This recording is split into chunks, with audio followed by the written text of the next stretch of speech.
Hey guys, it's Freddie here from Draft Nights. Have you ever wanted to start your own podcast? If so, Anchor is the easiest way to do so. Let me explain. First of all, it's free. There's a creation tool that allows you to record and edit your podcast either on your phone or your computer.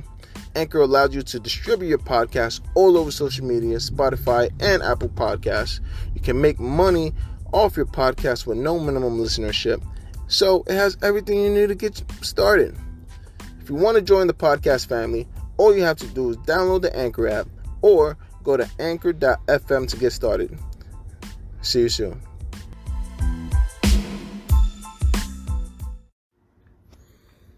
And boom, baby. Welcome to the show, guys. Welcome to Draft Nights, your place to listen to sports news and pop culture. We're on Anchor, iTunes, TuneIn, Google Podcasts, Spotify, Breaker, Overcast, Pocket Cast, and Radio Public, and on YouTube. And on today's show, we're going to talk about a little bit of the draft, the NFL draft. We're going to get into Aaron Rodgers and what Green Bay Packers are doing. Also going to get into Jameis Winston going to the Saints. Andy Dalton getting cut by the Bengals and heading over to the Cowboys. We're also going to be talking about a little bit of pop culture, some of the shows I've been watching. One of them I just recently finished. I got to the ninth season of Suits, and I just started this new show called Billions, and we're gonna talk about that. All right, so here we go. So the Aaron Rodgers and Jordan Love situation. I don't know about you guys, but if I was Aaron Rodgers, I see that my team pretty much is trying to get ready for the future instead of the present. I mean, Aaron Rodgers was drafted to Green Bay in 2005, and everyone's saying, "Oh, when Brett Favre was in Green Bay, they drafted Aaron Rodgers in the first round, and you see how that turned out in XYZ." It's like, hold on. First of all, Jordan Love isn't like a Tua or Joe Burrow that just fell to the Green Bay Packers. No, they traded out for him, okay? So, that's point number one. Aaron Rodgers, during that 2005 draft, he was a projected top 5 pick, and he fell to the Green Bay Packers. Looking back at it, those teams that didn't draft Aaron Rodgers, bad move. I mean, everybody could tell now that Aaron Rodgers is a supreme talent. He's a really good, great quarterback. Freaking Hall of Fame. This guy does not throw interceptions. You know what I'm saying? He'd rather throw a check down, or he'd rather throw the ball outside the lines and outside the numbers. We'll throw an incomplete pass to the out of bounds to avoid an interception, which I believe is a good thing. But other people, feel how they feel. But for the past 15 years, this guy said it. Nick Wright on First Things First in the morning. I think on Fox Sports. For the past 15 years, Aaron Rodgers never got like a first round draft pick for a receiver. You know what I'm saying? To help him outside the lines and stuff like that. I mean, I don't know what they're doing. I mean, he needs 2 things. He needs weapons to be successful, and he needs a defense, man. Now, check this out. If you don't know this already, this is what you got. The Green Bay Packers drafted in the first round Jordan Love, second round A.J. Dillon, a running back, third round a tight end Joshua DeGora, fourth round. They didn't have a fourth round pick this year, but they had 2 7th round and 2 6th round picks. So in the 5th round, they picked inside linebacker John Runya. 6th round, both of them. Center Jake Hansen, and outside tackle, offensive tackle Simon Stepanik. And in the 7th round, they got safety Vernon Scott and defensive end Jonathan Garvin. That's what they got. So he has just two offensive players in this draft: a running back and a tight end. Now, could they have this? This draft was heavy on receivers. You know what I'm saying? They could have got any of these other picks in, like the 5th and 6th rounds, especially when you got two 6th rounds and 2 7th round picks. I mean, you had opportunities to. I mean, I don't think any other team was gonna draft Jordan Love except for like the Patriots or something like that. But at the same time, I don't think picking up Jordan, not picking up a receiver in this draft was ridiculous, because you have 43 up for the picking, and this draft was wide receiver heavy. So that just makes no sense to me, man. You got to, I mean, who you gonna pick up in the offseason? I mean, to play wide receiver. Is your defense up there? Not really. Is your wide receiver class up there? Not really. Your team went 13-3, and that's because most of those wins came because the other team had some injuries that other teams didn't play. I mean, other players on different teams didn't play, so that helped you get those 13 wins. If it wasn't for that, man, your team might have not even gotten to the playoffs. Now, due to the fact that Aaron Rodgers is the type of quarterback that he is, was the Green Bay Packers the worst franchise he could have gone to? Let's think about it, because they're not helping him on defense, and they're not helping him with their receivers. What are they doing for him? Like, honestly, outside of just paying him, what are they doing for him? To help him succeed, because he's not the type of quarterback to win just one chip. He should have multiple chips right now. You know what I'm saying? Like, the man could run and throw. It really makes no sense to me, like, why he's not as successful as he is, because he's a really, really good player. I mean, if he was on the Cowboys, they're gonna win multiple chips. They're gonna win multiple chips. If he was on the Patriots, he's gonna win multiple chips. If he was on the Steelers, multiple chips. If he was on, let's see, Eagles, multiple chips. 49ers, multiple chips. Seahawks, multiple chips. Giants, multiple chips. Like, you name the team, they're gonna build around him. The Chicago Bears, he would win multiple chips for the Chicago Bears. But the one team that he's on, I mean, it has to be like the one team that he's on, the Green Bay Packers. I mean, it had to be one of the top 2 worst places he could have gone to. It's either them or the Bengals. That's pretty much it, man. That's as much as I see it, because I don't know what they're doing with him, man. And if I was Aaron Rodgers, they're trying to tell me a sign, or send me in an indirect way, trying to tell me that they are sick of me or whatever, like, or they're having a problem with me, or They don't want me around. They try to show me that they're in charge and I'm not in charge. All right, then cool, no problem. You don't want me here, then trade me, yo. Get me out of here.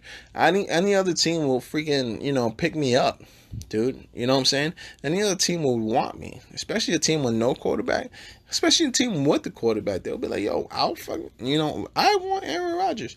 You think the freaking the the Dolphins wouldn't trade for Aaron Rodgers? Be like, listen, I love you too, but I want to win now. You know what I'm saying? And Aaron Rodgers would definitely be the best quarterback in that division if Aaron Rodgers went to the Dolphins. You know what I'm saying? Or if Aaron Rodgers plays for the next 2 years, right? Plays for the next 2 years, she's gonna be like what, 38, right? Goes 38. Tom Brady retires, either with a chip or without a chip in Tampa Bay. And then Aaron Rodgers be like, all right, I'm out. I'm going to Tampa Bay. It's sunny down there, no state income tax. You know they're going to pay you. And they have a good team. They got a good squad. They just need a quarterback. You know what I'm saying? When Tom Brady leaves. And that's it. Boom. Then you have Aaron Rodgers, man. You're gonna conquer that division. I think that's the way to go. But the disrespect that Aaron Rodgers getting, I'm sure. I mean, what do you do like when you feel like you're the smartest person in the room? Like I don't know if any of you guys ever felt that way, but I definitely have felt that way where I felt like I'm the smartest dude in the room, and you do look down on people, or you do feel superior to other people, but at the same time, you know what I'm saying? When someone gives you like a dumb answer or a dumb response to something, of course you're gonna give like a snarky response. Of course you're gonna, you know what I'm saying, feel some type of way about it, But at the same time, like, dude, you are the man. Like, Aaron Rodgers is the man. I really don't get it. So, yeah, I think. I mean, Aaron Rodgers might not get traded. He might just suck it up and go to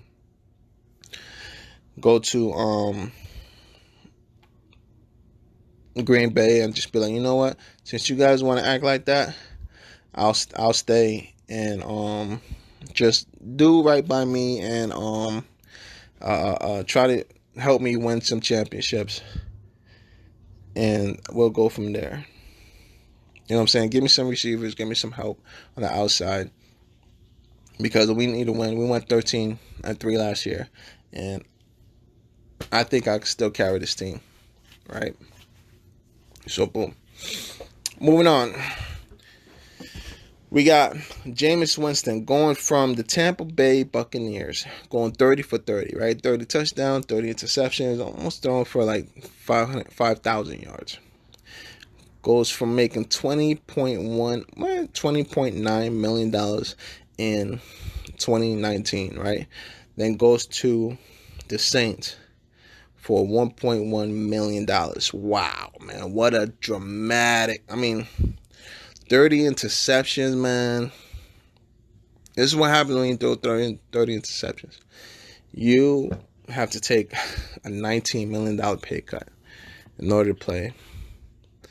That pay cut is huge, man. And then you have Drew. You're gonna be behind Drew Brees, so I think what happens. Is like there wasn't really a market for Jameis Winston, and nobody really wanted to pick him up because they were all right in the quarterback position. But to go from 1.1 million, to go from 20 million to 1.1 million, that's just rough, man. That is a rough pay cut, man. I hope he saved his money. I hope he didn't spend it all in Tampa Bay. And hope he gets back on his feet. He learns from Drew Brees and not throw as many interceptions, because still throwing 30 interceptions. 30 touchdowns and like 5,000 yards. Those are good. 5,000 yards, 30 interceptions. That's really, really good. You know what I'm saying? The only thing is that you're throwing way too many interceptions too. So that doesn't help. But let's see what he does, man. I wish him the best though. You know, I don't think he's a really bad guy, but he did not do great for his team. But I really think that this could be a growing moment for Jameis, so that he could rebuild his character, get better, and hopefully find himself in a better spot the next time he wants to be a quarterback or a starting quarterback for the next team. All right, it could. Who knows? It could be for the Saints, right? Now, moving on to Andy Dalton. So, the Bengals draft Joe Burrow in the first round, right? Which was expected. And Andy Dalton must have been sitting there like, yeah, you know, they have the first round pick. They're going to go for a quarterback, and Joe Burrow seemed like the type of guy. Now, did he think that he was going to get cut from the team? I don't think so. Did he think that maybe he went into it thinking that, you know, they might have Joe Burrow sit down for the first year and learn from him? Maybe. Did he think he was going to get cut? Unless he was told that he was going to get cut before the whole pickup and everything like that. I mean, the guy was super quiet. He's super loyal. He didn't say anything. He didn't complain. From what I know, from him being on the Bengals. But yeah, man, he gets cut by the Bengals. And the Bengals saved $17 million on the cap, which is great for the Bengals, but not great for him. But he gets cut, and he ends up going to the Cowboys. Wow, backing up Cowboys quarterback Dak Prescott, who, by the way, still has not signed his franchise tag. So, and with the Red Rifle up there, Andy Dalton, aka the Red Rifle, backing up Dak Prescott, I think that was a great move for the Cowboys, because he's a decent quarterback. He's not super terrible. He's pretty good. He's pretty decent. And that's like a shot at Dak. Like, you know what, man? If you don't want to sign with us, that's fine, man. You know, you could take the year off if you want to. But we got this guy right here. We only have him on contract for 1 year. We're gonna pay him $7 million as opposed to your like between $32 and $27 million, right? If you want to sit out, fine. He's pretty competent. Doesn't throw too many interceptions. Can throw some bombs and can throw some people open and throw some touchdowns. So he's pretty decent. And I think, and especially with the Cowboys drafted some receivers and everything like that. So I think that's a great move for the Cowboys. Jerry Jones knows what he's doing. I mean, he secured up, I think CeeDee Lamb, and you also have the other receiver. I keep forgetting his name. I really don't know why. But let me think. I just can't think of his name right now. But yeah. And you still have Zeke in the back, you know, ready to run the ball anytime. So I think the Cowboys got their backup quarterback set. And if Dak Prescott decides to sit it out this year, decides to not sign his franchise tag, that's on him. I think the Andy Dalton could do the exact same, put up the exact same numbers and take his team to the exact same record as Dak did last year. You know what I'm saying? If Dak last year went 8-8, Andy Dalton could definitely do the same or even more. You know. Yeah, that's all sports news. Next week we are going to be talking about the show The Last Dance. It's about the Michael Jordan. It's on ESPN, and they said it's on Netflix. I'm trying to find it on Netflix, but I still haven't found it yet. But it's gonna be on it's on ESPN right now. It's the documentary series about the Jordan Bulls and like the '90s Bulls, and their rise and pretty much fall. You know, it's a 10-part series, I think it is, and it's pretty dope. Um, that's what I'm gonna focus on next week. And we're gonna talk about that. Um, Next show we're gonna talk about is it's a show called Suits, right? So Suits is on Amazon Prime right now. We have Gabriel Mack, actors Gabriel Mack, Patrick J. Adams, Meghan Markle, Rick Hoffman, and director Michael Smith, who directed Big Low, Man on Moon, and Everyone Says I Love You. Let me see. I'm trying to get the description of this for you guys, right?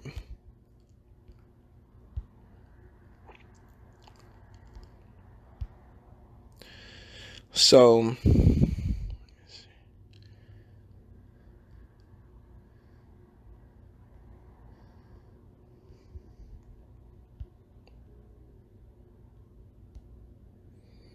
what in the world? I'm sorry, guys. I am so sorry.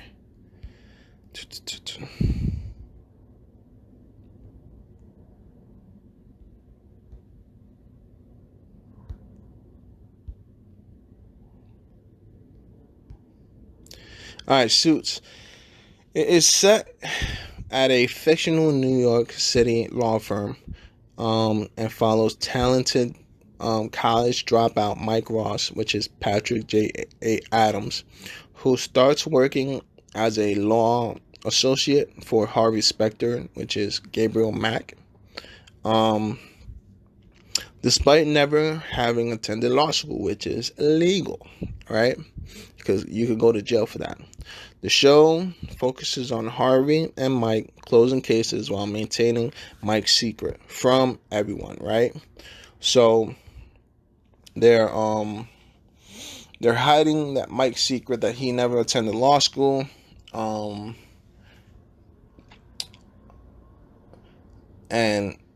they're hiding it from everyone, right? Everyone from their law firm, everyone from, the court, the judges, the other lawyers that they'll go up against, the DA. I mean, everyone, right? And like the first couple seasons, it's literally all about covering Mike's tracks, but also winning cases and trying desperately not to let people find out, because the more people find out, those that find out and do nothing about it, if they don't go to the DA, they will go to jail, right? They will lose their license and they will pretty much go to jail. And this is a tremendous show. There's a lot of suspense in it. Learn a lot. It's really cool because Mike in the show, the guy who Patrick J. Adams plays, it's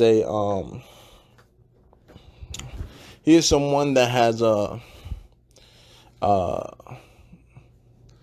memory that like once he sees something, he can remember it and some stuff like that. Some photogenic memory or something like that. Photogenic memory, and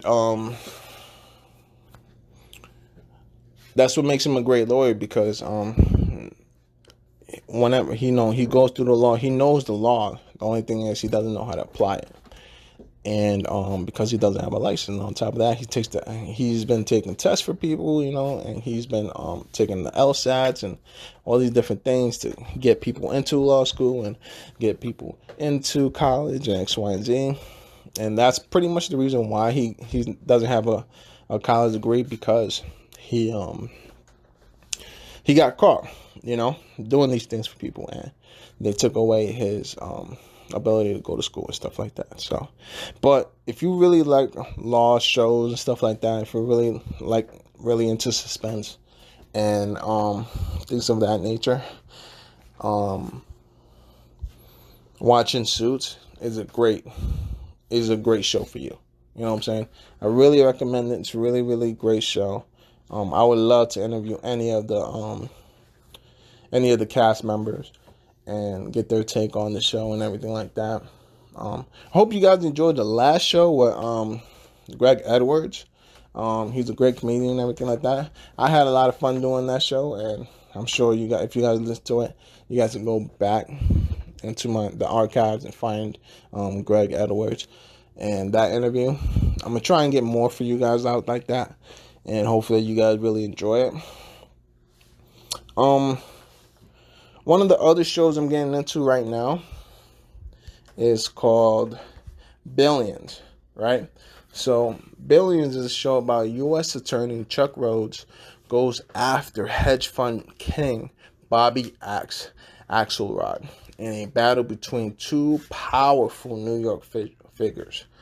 Billions is a complex drama about power politics in the world of New York high finance. I mean, you got cast members like Paul Giamatti, Damian Lewis, and David Accostable. Paul Giamatti was in movies like 12 Years a Slave, American Spindler, Cinderella Man, things of that, right? Paul Giamatti is a great actor. We also got Damian Lewis. He was in Once Upon a Time in Hollywood, Homeland, and Dreamcatcher. Dreamcatcher is such a great movie. So good. If you haven't watched Dreamcatcher, you gotta watch it. It's so amazing. Can't say more about it, man. It's so good. If you want me to go into depth in Dreamcatcher, just follow us on Twitter and let me know, right? My Twitter handle is @DraftNightPod.